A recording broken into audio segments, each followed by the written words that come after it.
तो लगातार इस वक्त आज की वेव क्या कहती है, आज के आंकड़े क्या कहते हैं और यहाँ से जो है स्थिति कहाँ तक जा रही है। हमारे साथ डॉक्टर एमसी मिश्रा मौजूद हैं, डॉक्टर रवि मलिक हैं और डॉक्टर स्वाति माहेश्वरी भी मौजूद हैं। डॉक्टर मिश्रा, जो नई गाइडलाइंस भी जारी की गई होम आइसोलेशन की, मैं चाहूंगा कि उसको लेकर भी, क्योंकि बहुत सारा भ्रम था, बहुत स्थिति ऐसी थी, खबरें ऐसी डिप्रेसिंग थी, बहुत ज़्यादा लोग जा रहे थे बाहर, तो इस कारण से जो नई गाइडलाइंस आई हैं होम आइसोलेशन की, मैं चाहूंगा इस बारे में भी आप थोड़ा सा और बताइए ताकि लोगों को पता लगे।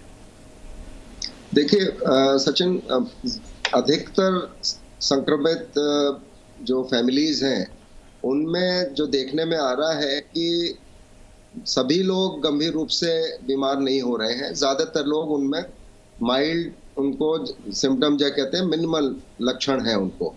और सबसे बड़ी जो शुरू होता है लक्षण, वो बुखार का शुरू होता है, फीवर।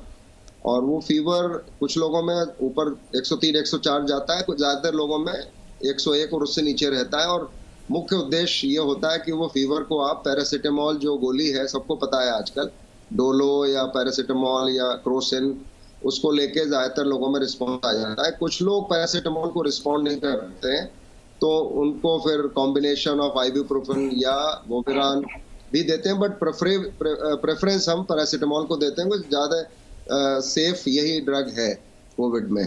और मेफ्टाल, जिसमें मेफेनेमिक एसिड भी होता है, वो भी दे देते हैं कुछ लोगों को जिनका पैरासीटामोल से रिस्पॉन्स नहीं आता है। तो सबसे मुख्य लक्षण तो बुखार है, उसको नीचे करना है। 103 104 है, बुखार की दवाई से कम नहीं हो रहा तो कोल्ड स्पंजिंग, जो ये एज ओल्ड ट्रीटमेंट है, हम लोगों ने खूब किया हुआ है, अपने ऊपर भी किया है, अपने बच्चों पे भी किया हुआ है। जब भी बुखार बहुत तेज होता है, 104 105 103 और नहीं नीचे आ रहा है पैरासीटामोल, तो कोल्ड स्पंजिंग करनी पड़ती है। रूम टेम्परेचर पानी से पट्टियां रख के शरीर पे और पंखा चला देते हैं। तो टेम्परेचर को नीचे लाना बहुत जरूरी होता है, क्योंकि उससे आपके ब्रेन पे भी गलत असर पड़ता है, एडवर्स इफेक्ट पड़ता है हाई फीवर का, और शरीर में फिर मेटाबॉलिज्म आपकी बहुत तेज हो जाती है, तो वो अच्छा नहीं होता शरीर के लिए। और फिर आपको कुछ खा भी नहीं सकते आप इतने में, और फिर आपको ज्यादा दिक्कत आती है। उसके अलावा जो होता है गले की खराश है, उसका सब लोगों को पता है। कुछ लोग गरारे कर लेते हैं, स्टीम ले लेते हैं, खांसी होती है तो उसमें ले लेते हैं। और फिर कुछ लोगों को आजकल लक्षण आ रहे हैं, जैसे स्मेल चली गई तो वो तो अपने आप वापस आएगी, उसको लिए कोई एक्टिव ट्रीटमेंट नहीं कर। कुछ लोगों को सिर दर्द होता है, कमजोरी बहुत हो रही है कुछ लोगों को, तो वो हर एक का अपना अपना शरीर का है। कुछ लोगों को पाचन तंत्र के सिम्टम हो रहे हैं, थोड़ा सा जी मिचलाना, कैसे उल्टी हो गई या लूज मोशन हो गए। बल्कि लूज मोशन जिनको जीआई ट्रैक्ट इन्वॉल्व हो रहा है और जिनको स्मेल जा रही है, उनमें हम लोगों का देखना ये पिछले 1 वर्ष में कि इन लोगों की डिजीज माइल्ड होती है ज्यादातर लोगों की।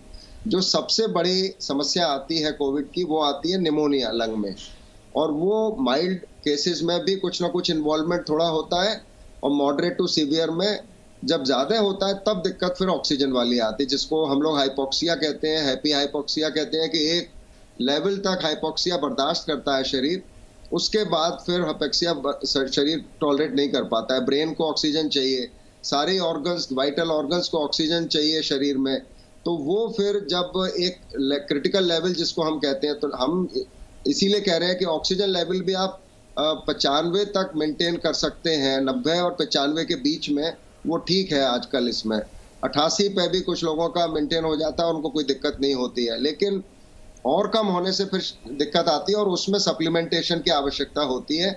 बहुत सारे लोग आजकल ऑक्सीजन कंसंट्रेटर लेके, जिनको केवल ऑक्सीजन से ऑक्सीजन लेवल ऊपर आ जाता है, वो घर पे मैनेज कर रहे हैं और कर सकते हैं। इसके अलावा जब भी आपका सीटी कराए, वो बहुत जल्दी कराने की जरूरत नहीं होती।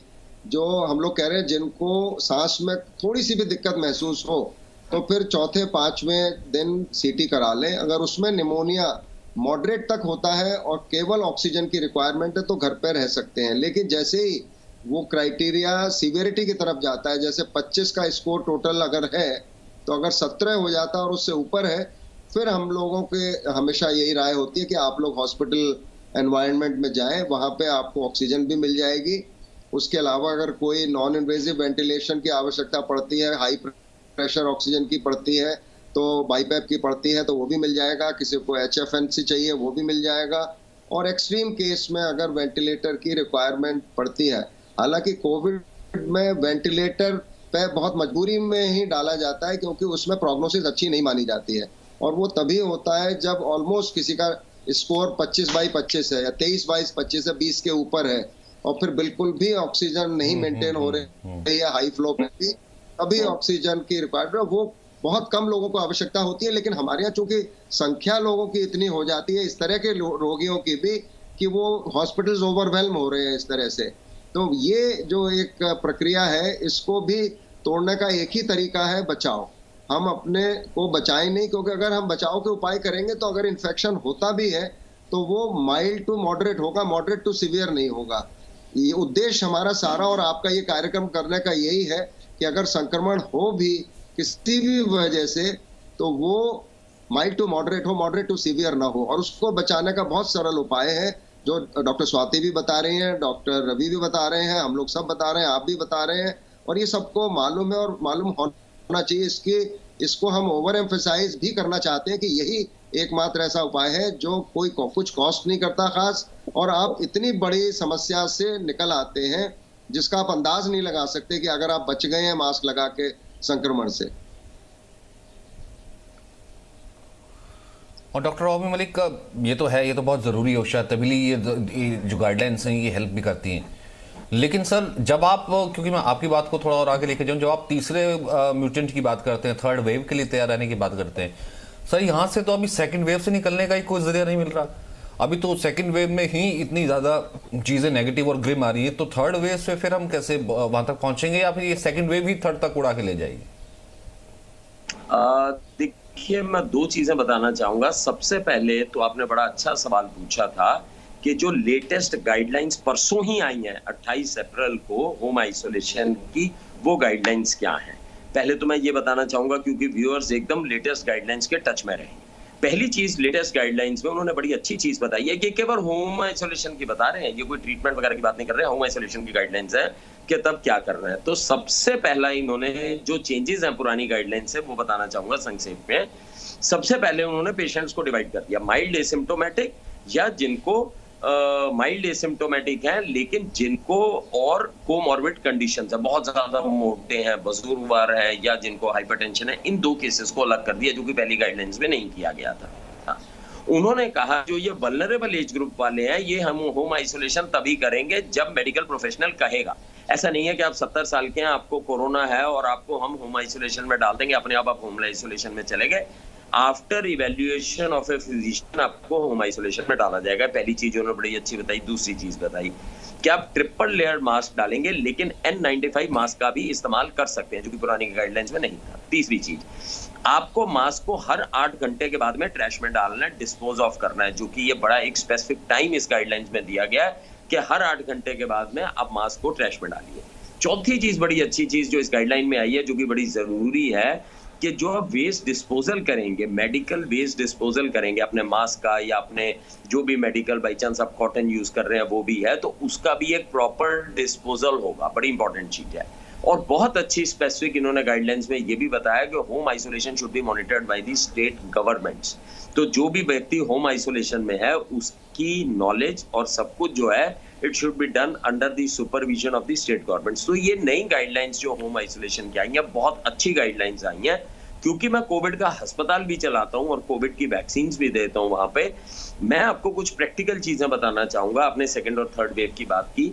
आमतौर पे जब भी वेव्स आते हैं, हम इनको वेव कहते ही इसीलिए हैं क्योंकि बीच में पीरियड होता है। वो पीरियड 1 महीने का भी शांति का हो सकता है, 2 महीने का भी हो सकता है।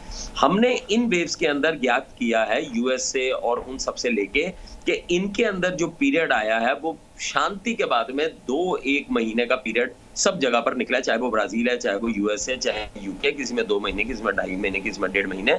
शांति के पीरियड के बाद में पीक आती है। तो हमारे यहाँ पर भी जो थर्ड वेव आएगा वो ऐसा नहीं है, बाकी तो अनप्रेडिक्टेबल बीमारी है, कुछ भी हो सकता है, पर वो ऐसा नहीं है कि वो सडनली सेकंड वेव के साथ ही एकदम वेव आ जाएगी। वो तो फिर सेकंड वेव भी मानी जाएगी अगर उसके साथ में केसेस चल रहे हैं तो। और वेव भी जो आती है वो ऐसा नहीं है। अब अगर आप यूएसए की वेव देखें, ऐसा नहीं है कि एक पीक आके नीचे उतर गई।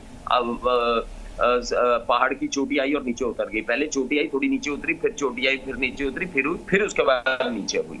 तो ये नहीं है कि उसको हम थर्ड वेव कह देंगे। It is continuation of the second wave only. Third wave तभी माना जाएगा जब अमन शांति हो जाएगी कायम 1-1.5-2 महीने, उसके बाद केसेस बढ़ने शुरू हो जाएंगे। ये जितनी हम वैक्सीनेशन की प्रक्रिया कर रहे हैं, क्योंकि मैं वैक्सीनेशन देता हूं तो पेशेंट बड़े ओवर कॉन्फिडेंस में है कि वैक्सीन हो जाएगी तो हमारा पता नहीं क्या हो जाएगा। सेकेंड वेव में इस वैक्सीन से कुछ नहीं होने वाला, क्योंकि सेकेंड वेव 15 दिन 20 दिन रहेगी, उसके बाद नहीं। आप आज भी किसी को फर्स्ट डोज लगाएंगे तो इसकी इम्यूनिटी आएगी।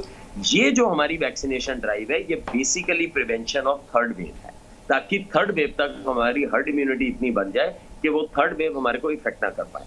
आपके माध्यम से मैं एक चीज और बताना चाहूंगा, जो इन गाइडलाइंस में बड़ी अच्छी चीज बताई है कि घर से कब भागो अस्पताल, ये उसमें क्लियरली लिखा हुआ 4 चीजें लिख रखी हैं। घर से अस्पताल आपने कब भागना है, तो उसमें क्लियरली लिखा हुआ है कि अगर आपकी जो SpO2 है, जो ऑक्सीजन है, वो 90 से कम जा रही है, 90 to 94 में आ रही है, इमीडिएटली आप अपने हेल्थ केयर प्रोफेशनल वगैरह से लेके अस्पताल भागिए। छाती में दर्द हो रहा है, सांस लेने में दिक्कत हो रही है, या अगर आपको गफलत हो रही है या ड्राउजीनेस हो रही है या आपकी एक्टिविटी कम हो रही है, तो आप भागिए। हम हॉस्पिटल्स में मैं क्या फेस कर रहा हूँ, आजकल मेरे पास पेशेंट सडनली आ जाते हैं कि जी 50 हमारी SpO2 है और 50 ऑक्सीजन है और अब इसमें देखिए। और जब हम उनकी हिस्ट्री लेते हैं, उन्होंने कुछ भी नहीं कर रखा होता और 7वें दिन पे 50 SpO2 में, अब इसमें डॉक्टर क्या करे या वो करे, क्योंकि इस वक्त उन्हें केवल ऑक्सीजन से कुछ नहीं होने वाला। इस वक्त उनको high pressure nasal cannula machine की जरूरत है, जिससे कि उनकी ऑक्सीजनेशन होगी और वो एकदम से उपलब्ध नहीं होती है। ये एक बहुत बड़ी मौत की वजह हो सकती है। वो एक अस्पताल से दूसरे अस्पताल जाते हैं और उसके बाद दिक्कत होती है, क्योंकि अस्पतालों में अवेलेबल नहीं है। तो यहाँ पर मैं सबको बताना चाहूंगा, आप जागरूक रहें। जैसे ही आपकी SpO2 94 से नीचे आनी शुरू हो गई है, आप इमीडिएटली हेल्थ केयर प्रोफेशनल से लेके try to hunt for the bed. क्यों? क्योंकि ये ना हो, खासकर अगर आप वल्नरेबल एज ग्रुप में हैं या आप 60 से ऊपर हैं, ये ना हो कि समय रहते जो है आप उसके बाद जब हॉस्पिटल जाएं तो डॉक्टर भी वहां पर क्या करेंगे और क्या नहीं करेंगे। तो ये एक बड़ी इंपॉर्टेंट चीज है। एक चीज और बताना चाहूंगा, अस्पताल चलाते चलाते मैंने देखा है 60 to 70% of the deaths can be prevented. जितनी पीछे कोविड की डेथ हुई है, 60 से 70% प्रिवेंट हो सकती हैं, अगर आप इस गाइडलाइन को फॉलो करो कि आपने हॉस्पिटल भागना कब है।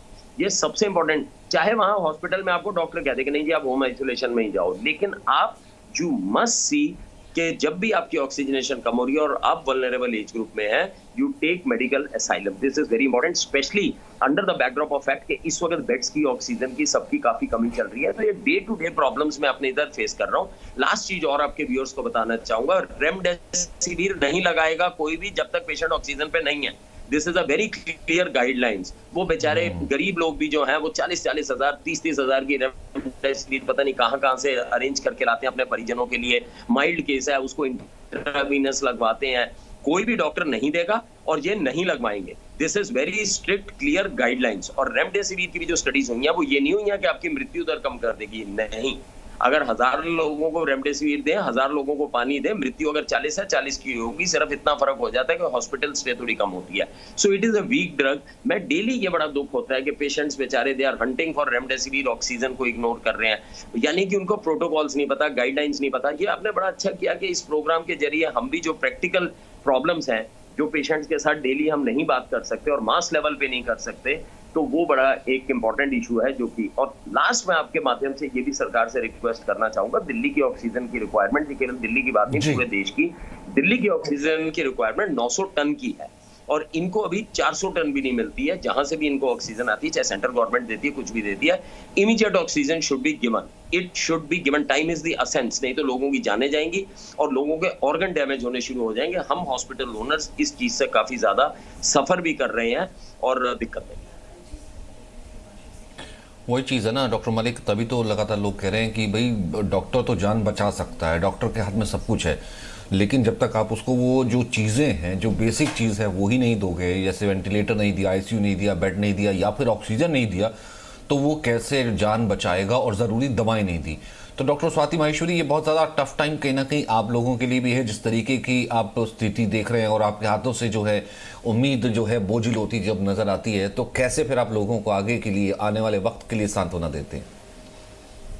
देखिए, मनुष्य हमेशा हौसले पे ही चलता है और आज भी अगर हम कहें तो हेल्थ केयर वर्कर्स हों, चाहे आम आदमी भी क्यों ना हो, इस वक़्त सब लोग हौसला दिखा रहे हैं और शायद उसी की वजह से इतनी परेशानियाँ होते हुए भी, इतनी संसाधनों की कमी होते हुए भी आप बहुत अच्छी पॉज़िटिव स्टोरीज़ भी सुनते हैं, चाहे वो डॉक्टर्स की हो, चाहे आम आदमी की हो, कि कैसे लोग एक से दूसरे की मदद करने की कोशिश कर रहे हैं इस कठिन वक़्त में।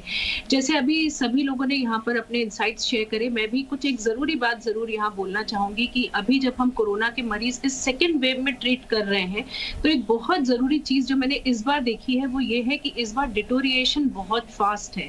अगर खास तौर से ऐसे लोग जो कि पहले से पीड़ित रहे हैं, बड़े बुजुर्ग हैं, ऐसे लोगों में हम देख रहे हैं कि 1-2 दिन के अंदर ही उनकी ऑक्सीजन बहुत ज़्यादा फॉल हो रही है और एकदम से कंडीशन जो है बहुत सिवियर हो रही है। इसलिए इस बार बहुत ज़्यादा विजिलेंट रहने की ज़रूरत है। बहुत सारे लोग ये सोचते हैं कि कोई बात नहीं, 2-3 दिन बुखार चल रहा है, चलने देते हैं, हल्की खांसी है, चलने देते हैं, मौसम की वजह से हो सकता है। इस बार नहीं सोचना है ऐसा बिल्कुल भी। ये जो कोरोना की वेव है, ये बहुत ज़्यादा घातक है और हम देख रहे हैं कि बहुत ज़्यादा निमोनिया हो रहा है। ऐसे लोगों में भी निमोनिया में हम कोई खांसी नहीं देख रहे हैं, जिनमें हम केवल फीवर परसिस्ट होते हुए देख रहे हैं। तो इस बार प्रेजेंटेशन जो है डेफिनेटली वो पिछली बार से बहुत ज़्यादा है और इसलिए मैं सभी लोगों से ये बात बोलना चाहूँगी कि अगर थोड़ी भी तकलीफ हो रही है, तो उसे इस बार लाइटली नहीं लेना है। आपको डॉक्टर के संपर्क में रहना है और जो आप इस वक़्त ट्रीटमेंट्स व्हाट्सएप पे और तरह-तरह से आप सुनते हैं कि ये शुरू कर दो, ये खाने लग जाओ, ये सब नहीं करें। ये बहुत ज़्यादा नुकसानदेह, अगर आप अपने आप से अपना ट्रीटमेंट शुरू कर रहे हैं,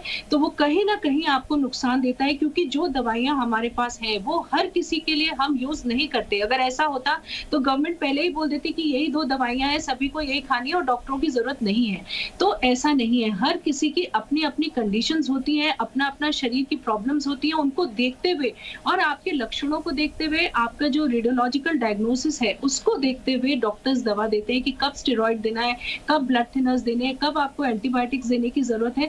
तो ये हमें अपने आप से नहीं करना चाहिए। लोग पहले दिन से स्टेरॉइड खाना शुरू कर रहे हैं, पहले दिन से अपने आप ही फेबिफ्लू जैसी दवाइयों की शुरुआत कर रहे हैं। ये बहुत ज्यादा नुकसानदेह है। तो आपको डॉक्टर के संपर्क में रहना है, अपने सिम्टम्स के लिए विजिलेंट रहना है बहुत ज्यादा। अगर आपको जरा भी लग रहा है कि कुछ और फेरबदल आपके लक्षणों में हो रहा है, तो आपको तुरंत डॉक्टर को बताना चाहिए और आपको घर पे क्या-क्या चीजें करनी है जानना भी बहुत ज़रूरी है कि आपको हाई प्रोटीन डाइट लेनी ज़रूरी है, आपको अपना हाइड्रेशन लेवल अच्छा रखना है, क्योंकि देखिए बुखार में या जब हम लोग माउथ ब्रीदिंग करते हैं या हमारी बहुत ज़्यादा खांसी हो रही होती है, तो इनसेंसिबल लॉस होता है वाटर का शरीर से, इसलिए डिहाइड्रेशन होता है। लेकिन लोग नहीं समझ पाते इस बात को। तो आपको अपना हाइड्रेशन लेवल अच्छा रखना बहुत ज़्यादा ज़रूरी है इस वक्त। और जैसे कि अभी डॉक्टर साहब ने भी बोला, ट्रिपल लेयर मास्क आप घर में इस्तेमाल करिए और घर को वेंटिलेटेड रखिए। जितना आप इस वक्त वेंटिलेटेड अपने घर को रखेंगे, जहां कोरोना का पेशेंट है उसको भी अगर आप वेंटिलेटेड रखेंगे, तो ये जो एरोजॉल्स की तरह से आप कोरोना फैल रहा है, हवा में जो कोरोना फैल रहा है,